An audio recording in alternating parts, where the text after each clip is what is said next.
सभी को सलाम, जय मसीह की। आज हम मनन करते हैं यशायाह नबी की पुस्तक, उसका 58वां अध्याय और उसकी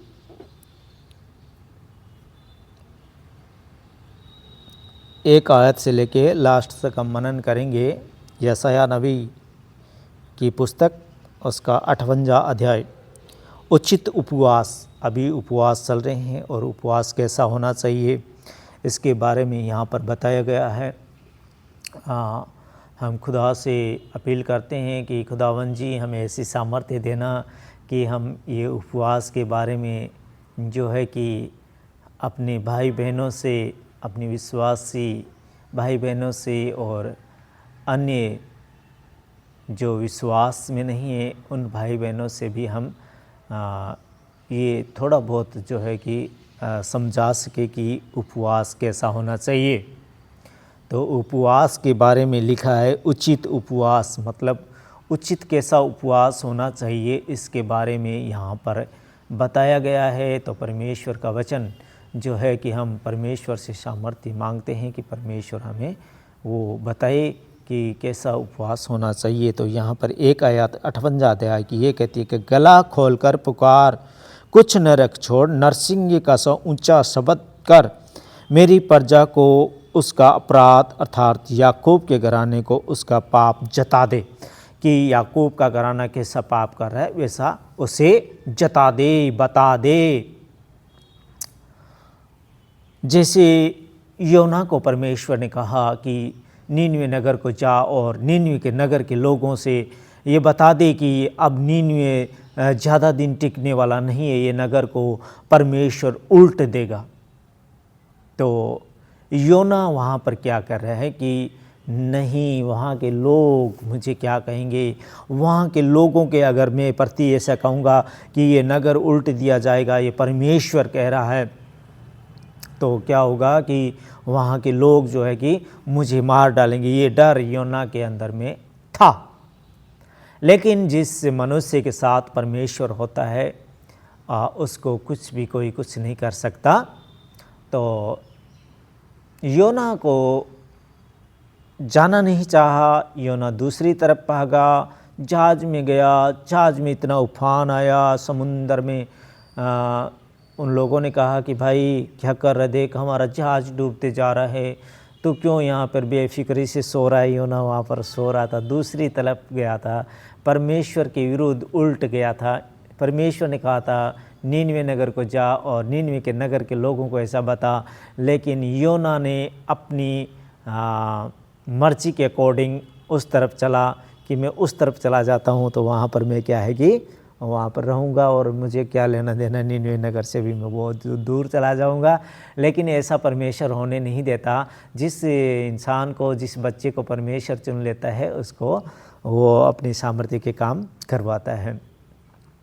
तो वहाँ जब वो जहाज़ में बैठ रहा था तो जहाज़ एक डूबने लगा था। आंधी तूफान इतने आए। तब जहाज़ में जो लोग सवार थे और भी बहुत सारे जो विश्वासी नहीं थे, उन्होंने कहा भाई हम लोग परमेश्वर को याद कर रहे हैं, हम जिनको मानते हैं उनको याद करें, तो भी जिनको मानता है उनको याद कर, और देख हम डूबे जा रहे हैं। और वो बेफिक्री से सो रहा था। तो कहा कि ये सब कुछ मेरी वजह से हो रहा है, मुझे उठाओ और समुद्र में फेंक दो। तो उन लोगों ने कहा कि नहीं, हम तेरे पाप के भागी बन जाएंगे, हम ऐसा नहीं करेंगे। तो परमेश्वर को पुकार ताकि ये जो तूफान है ये शांत हो जाएगा। लेकिन परमेश्वर की वहाँ पर मर्जी थी कि उस भेल मछली को वहाँ पर पहले से वहाँ पर भी तैनात किया गया था कि समुद्र के अंदर में जब योना गिरेगा तो तुझे उसे निगलना है। तो योना वहाँ पर कह रहा है, उन लोगों से अपील कर रहा है कि मुझे फेंकोगे फिर ही तुम सही सुरक्षित तुम तुम्हारे स्थान पे पहुँच पाओगे। तो मुझे आप अभी इस घड़ी प्रेजेंट टाइम में मुझे उठा के फेंक दो तो तुम बच जाओगे। उन्होंने योना को उठाया और फेंका समुद्र के अंदर, और जैसे ही मछली तैयार थी, मछली ने उसे हाथों हाथ निगल लिया।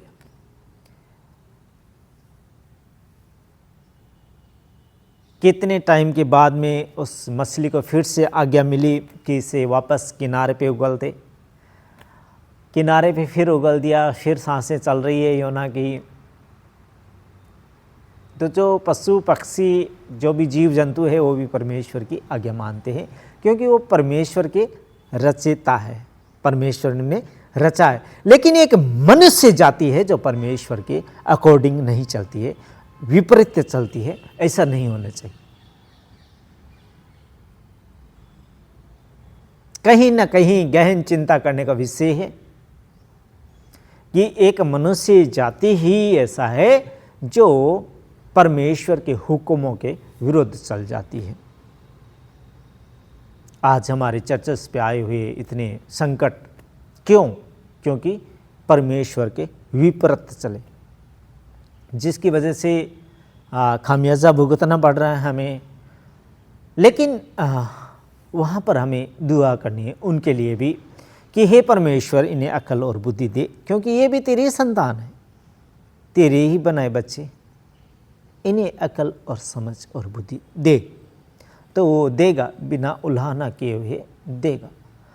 तो वहाँ पर फिर योना की सांसें चल रही हैं, फिर से आंखें खुली है, देखता है तो क्या नज़ारा देखता है कि फिर परमेश्वर कहता है कहाँ जाएगा भाई, जाना तुझे नीनवे नगर में है और बताना है कि नीनवे नगर 3 दिन में उल्ट दिया जाएगा।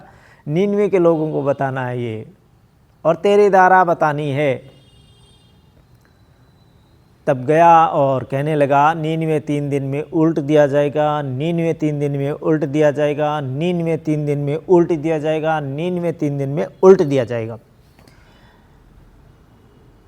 लोगों को कहने से नगर के लोगों को पैगाम पहुंचा राजा तक कि ऐसा एक नबी आया है जो कह रहा है कि नीनवे तो 3 दिन में उल्ट दिया जाएगा।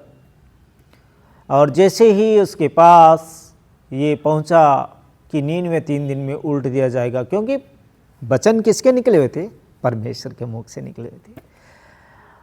योना तो खामोखाम डर रहा था, इंसान होते हुए डर रहा था, लेकिन वचन किसके मुंह से निकले हुए थे? परमेश्वर के मुंह से निकले हुए वचन थे कि जाके बताना है कि नीनवे 3 दिन में उल्ट दिया जाएगा। ये किसके मुंह से निकले? परमेश्वर के मुंह से। राजा के कान में पड़े। जब उसके वचन कान में पड़े तो फटाफट परमेश्वर की आवाज़ स्मरण आई राजा को कि हम लोग बहुत पापी हो गए हैं, हम ये क्या कर रहे हैं। आंखें खुल गई, पाप से पश्चाताप करने लगे, तौबा करने लगे, और राख पर बैठकर और सर पे राख मल मल मल करके और ऊंची हाथ कर करके परमेश्वर से दुआ करने लगे कि हमें नाश होने से बचा, इस नगर को नाश होने से बचा पिता, इस नगर को नाश होने से बचा। और एकजुट होकर प्रार्थना की उन्होंने, पश्चाताप किया। और राजा सुलेमान कहता है कि एकजुटता में बहुत बड़ी ताकत है।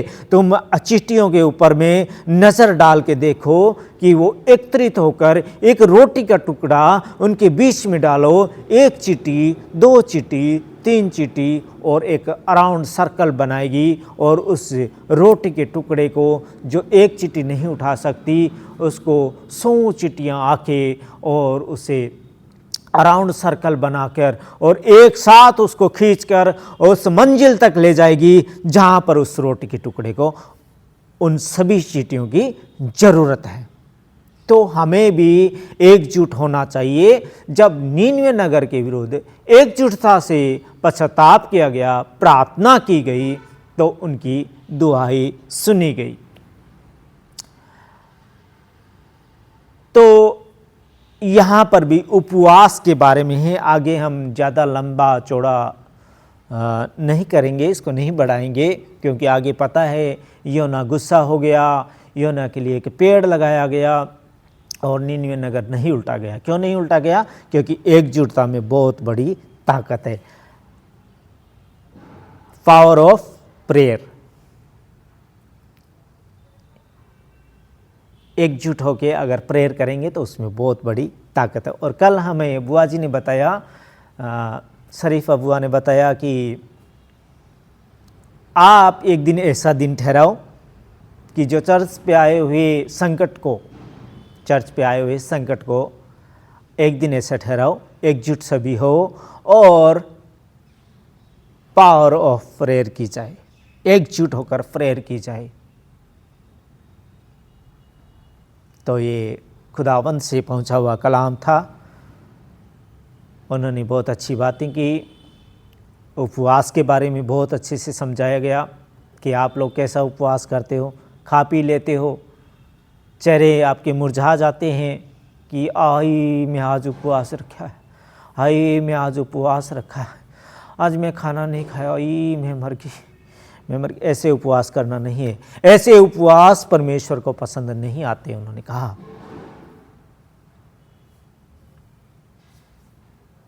और यहाँ पर कह रहा है, याकूब गला खोलकर जोर जोर से चिल्ला चिल्ला कर पुकार कर, कुछ न रख छोड़, नरसिंह का शब्द कर, मेरी प्रजा को उसका अपराध अर्थात याकूब के घराने को उसका पाप जता दे।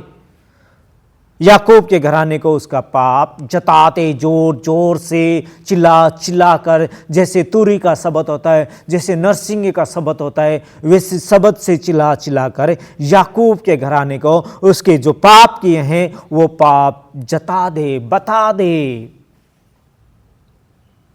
वे प्रतिदिन मेरे पास आते और मेरी गति जानने की इच्छा ऐसी रखते हैं मानो वे धर्मी लोग हैं जिन्होंने अपने परमेश्वर के नियमों को नहीं टाला। वे मुझसे धर्म के नियम पूछते और परमेश्वर के निकट आने से प्रसन्न होते हैं। वे कहते हैं क्या कारण है कि हमने तो उपवास रखा परंतु तूने इसकी शुद्धि नहीं ली, हमने दुख उठाया परंतु तूने कुछ ध्यान नहीं दिया। सुनो, उपवास के दिन तुम अपनी ही इच्छा पूरी करते हो और अपने सेवकों से कठिन कामों को करवाते हो, अपने सेवकों से अपने कठिन कामों को करवाते हो, अपनी ही इच्छा पूरी करते हो, काम करवाते हो, काम करते हो, उपवास करते हो, जो जो नहीं काम करना चाहिए वो भी आप उपवास करके करवाते हो। तो ये कदापि परमेश्वर को प्रसन्न नहीं आता। एक तो आपने उपवास रखा है और एक अपने सेवकों से इतना जो बोझ वो सहने योग्य नहीं है, इतना बोझ डाल के उनसे काम करवाते हो, तो अपनी ही इच्छा पूरी करते हो। सुनो, तुम्हारे उपवास का फल ये होता है कि तुम आपस में लड़ते और झगड़ते और दुष्टता से गुस्से मारते हो। जैसा उपवास तुम आजकल रखते हो उससे तुम्हारी प्रार्थना ऊपर नहीं सुनाई देगी। लड़ते हो, झगड़ते हो, गुस्से मारते हो, हैं उपवास रखकर, ओए क्या कहता आ काम ये मैं क्या कहता, ये काम ऐसे क्यों कर दिया तुम, तेरे शर्म नहीं आती, तुझे शर्म नहीं आ रही ऐसा करते हुए। अरे भाई, आप उपवास रखा है, परमेश्वर से आज आप प्रेयर कीजिए, परमेश्वर से आज आप बातें कीजिए। ये सही किया गलत किया इससे डांटना उठना नहीं है आपको। जिस उपवास में प्रसन्न होता हूं अर्थात जिसमें मनुष्य सव्य को दीन करे, क्या तुम इस प्रकार करते हो? क्या सिर को झाऊ के समान झुकाना, अपने नीचे टाट बिछाना, राख फैलाने ही को तुम उपवास और यहोवा को प्रसन्न करने का दिन कहते हो? सिर को झुका लिया, टाट बिछाना, राख फैलाने, उपवास और यहोवा को प्रसन्न करने का दिन कहते हो? नहीं। जिस उपवास से मैं प्रसन्न होता हूं वह क्या है? क्या ये नहीं कि अन्याय से बनाए हुए दासों और अंधेर सहने वालों का जुआ तोड़कर उनको छुड़ा लेना और सब जुओं को टुकड़े टुकड़े कर देना? क्या वह ये नहीं कि अपनी रोटी भूखों को बांट देना, अनाथ और मारे मारे फिरते हुओं को अपने घर ले आना, किसी को नंगा देकर वस्त्र पहनाना और अपने जाति भाइयों से अपने को न छिपाना?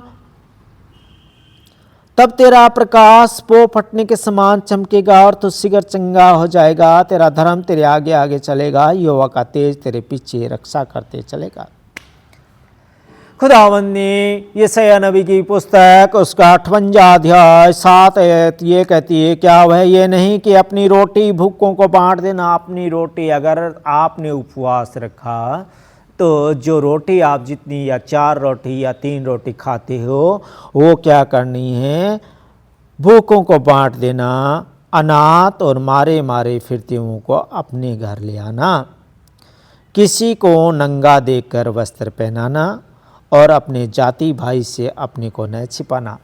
अपने जाति भाई को अपने से ना छिपाना, छुपा के रखना नहीं है। तब तेरा प्रकाश पो फटने के समान चमकेगा, तो शिखर चंगा हो जाएगा, तेरा धर्म तेरे आगे आगे चलेगा, यहोवा का तेज तेरे पीछे रक्षा करते चलेगा। तब तू पुकारेगा और यहोवा उत्तर देगा, तू दुहाई देगा और वह कहेगा मैं यहाँ हूँ। तू दुहाई देगा और वह कहेगा मैं यहाँ पर हूँ। परमेश्वर खुद आपसे बात करेगा। यदि तू अंधेर करना और अंगुली उठाना और दुष्ट बातें बोलना छोड़ दे, उदारता से भूखे की सहायता करे और दीन दुखियों को संतुष्ट करे, तब अंधियारे में तेरा प्रकाश चमकेगा और तेरा घोर अंधकार दोपहर का सा उजियाला हो जाएगा। बहुत बड़ी बात खुदावंद ने कही है यहाँ पर, मानो खुदावंद खुद हमसे बातें कर रहा है। यहाँ 10 आयत कहती है कि उदारता से भूखे की सहायता कर, उदारता से भूखे की सहायता करे और दीन दुखियों को संतुष्ट करे, तब अंधियारे में तेरा प्रकाश चमकेगा। अंधेरी रात में तेरा प्रकाश चमकेगा और तेरा घोर अंधकार दोपहर का सा उजियाला हो जाएगा।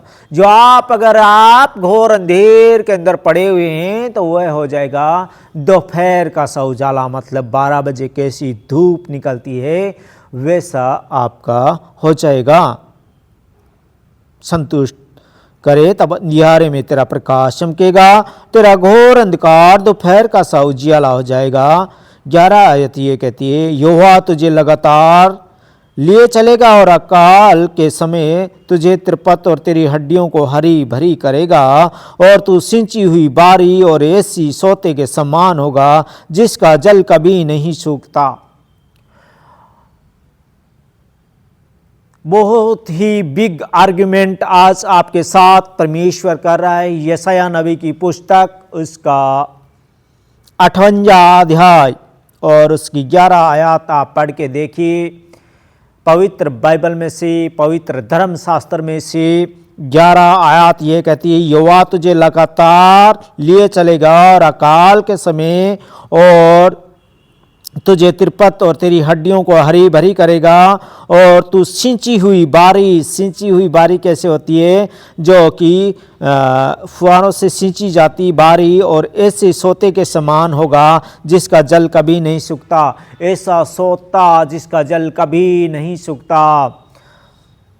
12 आयत ये कहती है कि तेरे वंश के लोग बहुत काल के उजड़े हुए स्थानों को फिर बसाएंगे। तेरे वंश